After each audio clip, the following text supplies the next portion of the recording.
Good news, good news, good news. That's all they want to hear.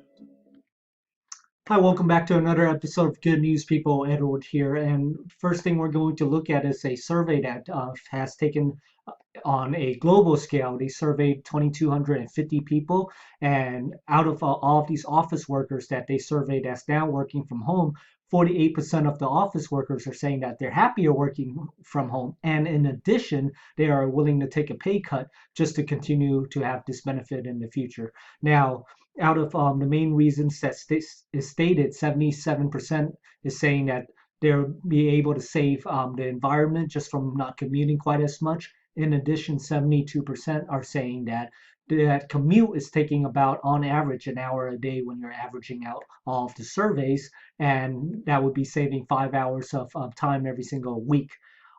Other reasons are that 66% feel like it's actually a perk to work from home, 56% saying that they get to spend more time with their friends and their family, and 45% saying that they just feel happier being at home, and 56% saying that they love being able to wear what they want.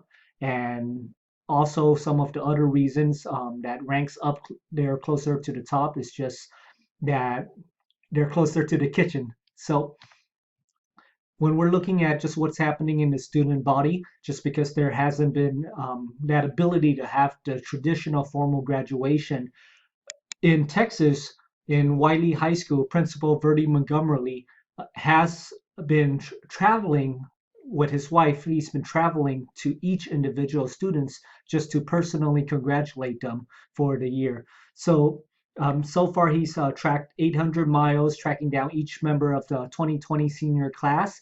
There was a list of 636 students where he wanted to visit, and he went to each one. 612 students answered the doors, and he was able to personally just deliver that congratulation with a note and a Snicker bar. And the reason for the Snicker bar is that for himself is just a little joke that he wants to do to lighten up the mood, that one day they'll look back at this moment and they'll snicker about how, because of what's happening in the world right now, they weren't able to have their own they weren't able to have the traditional graduation. So he did say that I have delivered the same joke nearly 600 times, so it's pretty lame, but I'm so proud of each and every one of them for just the way that they've handled everything. And it gives him a good sense of peace. He knows that it was really hard work. It's just really rewarding to just do everything that he did. This took a total of 12 days. And on the very first day, after the very first day, he did want to give up just because it was really tough for him to do. But thank you very much, Principal Bertie Montgomery. All right, the next thing we're going to be doing is talking about the town of the city of Philadelphia, where blacks makes up the majority of the population and nearly half of all of the coronavirus cases. We have Dr. Alice Stanford, who's already, her and her team has tested 1,500 deeply appreciative residents, and she hasn't been charging a dime in some of the city's most poorest neighborhoods. She's couldn't just be attending another town hall meeting that would talk about the issues without actually taking a part of it, so and actually doing something about it. As a pediatric surgeon herself, and her in her private practice, she has access to some tests and PPE. She rented a van. Her husband did the driving, and she teamed up with two doctors that she really trusts and medical students. And within 48 hours, the team was up and running.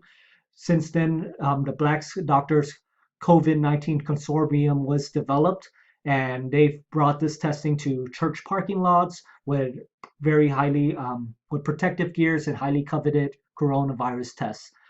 Hundreds and hundreds of people came by foot, by car, and she's tested in dozens of Philadelphia churches already since this point. Philadelphia Congressman Dwight Evans has noticed what Dr. Stanford is doing, and he tells ABC News that he's very impressed that she took this upon herself to get it done, and that he's going to push for city officials for help, and she does deserve the helps. Now, one last quote that I thought was really nice from her is that During these challenging times, superheroes don't really need capes, just a mask and a dream. That's written by ABC News. In Pakistan right now, since they're going through their quarantine as well, the government has employed 63,000 unemployed Pakistanians to plant 10 billion trees for as a part of the 10 billion tree tsunami project that started in 2008. Now, according to one of the quotes from the workers, this is, let's see, according to Rahman, a resident in Pakistan, due to coronavirus, all of the cities have been shut down and there is no work. Most of us are, most of their daily wage earners couldn't earn a living. And with that being said, Rahman says he's making about 500 rupees. That's $3 a day for planting trees. It is only about half of what he was making on a good day, but it is enough for him and his family to get by during the lockdown. One of the last things we'll be talking about is a very special restaurant that is still open for service and it will adhere to all of the safety guidelines. I guess since this is in Sweden, more of the safety recommendations since they're not under the same level of quarantine that we are in right now.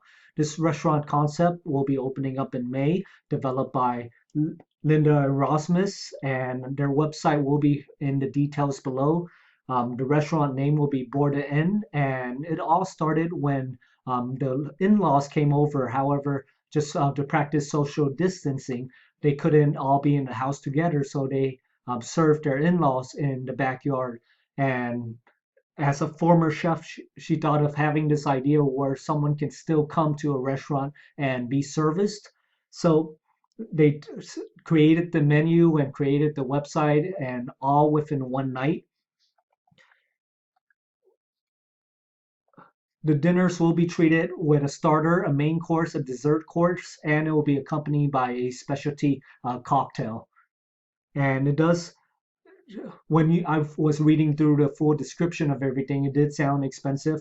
The owners of the restaurants are saying that they want to be open to everyone regardless of their financial situation.